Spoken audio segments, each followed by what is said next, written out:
Joining us now is Democratic Congressman Brad Schneider, who represents Highland Park in Illinois. He was gathered with his staff at the start of the parade route when the shooting started. So, Congressman, thanks for being with us. Talk to me about this district and first, what you experienced yesterday. Well, it's a wonderful district, like districts across the country. Independence Day is a time for communities to come together and celebrate. Here in Highland Park, my hometown, this parade, thousands of people will gather on the parade route. The parade participants are school organizations, the school band, school theater. You have churches and synagogues. You have service organizations, all celebrating America's birthday. And yesterday, that celebration was shattered shortly after it started, around 10:15, when the shooter from a rooftop fired off untold numbers of rounds, murdering 6 people and hurting dozens of others. This town, our town's really hurting. There's a lot of pain, a lot of grief, especially the families that lost loved ones. But there's also a lot of anger that we haven't done anything or enough in this country to reduce the number of mass shootings. 300 mass shootings already this year. And anger a fear that nothing's going to be done after this. We have to work, and I'm committed to working to try to reduce gun violence in this country and make our country safer. Congressman, what are you hearing from your constituents? How are people reacting? What kind of questions are they asking you? The first question is how and why. I was downtown earlier today talking to people who were walking about. I talked to 3 students, siblings, a college sophomore, a high school sophomore, and a young woman about to start high school. And they wanted just to be out. They normally come to this parade. They didn't yesterday for whatever reason. But you could just feel the pain and the shock in their face. No community expects anything like this to happen. No community deserves anything like this.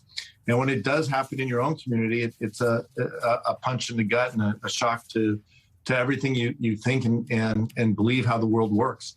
Highland Park's going to suffer for a long time. We are hurting, but Highland Park is strong and will recover.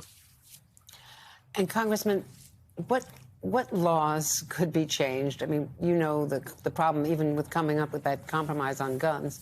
Is there anything else that can be done to regulate internet speech? You run up against the First Amendment, understandably. Absolutely, there are things we can and should be doing. I'm happy that we had a compromise after Uvalde and Buffalo, the Bipartisan Safer Communities Act passed. It was a small step, but still a step forward. But, the House passed universal background check legislation in 2019 and again in 2021. That hasn't moved through the Senate. Universal background check won't solve every problem, but it will make it harder for people who shouldn't have guns or a threat to themselves. I mean, it's clear that something went wrong with this young man. Highland Park's mayor said she knew him as a Cub Scout. And when asked, well, were there any signs, she said he was just a little boy. When you're a Cub Scout, you're just a little kid. So something happened to this child as he grew up. He grew up right in your community.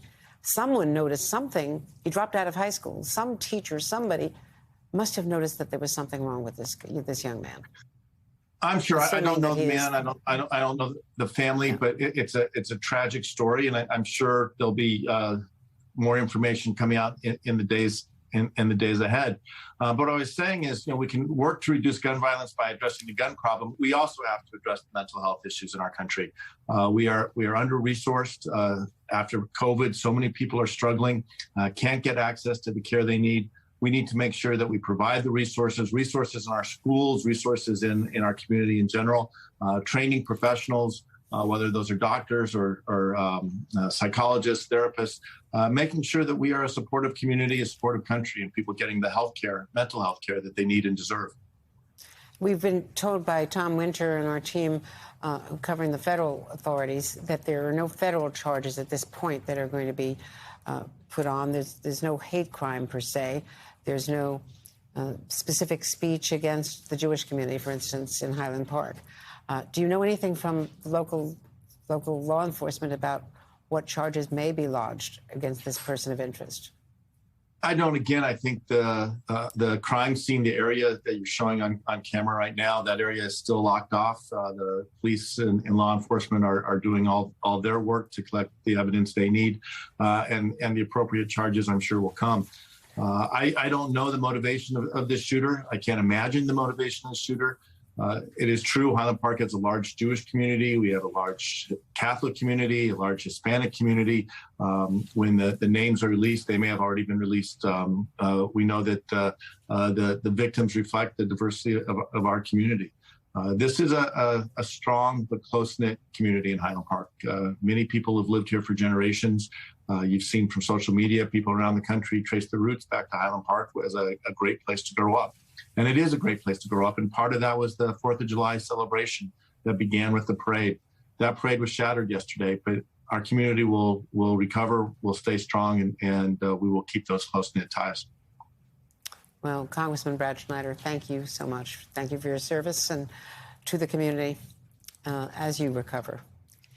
Thank you. Thank you for being here and sharing the story.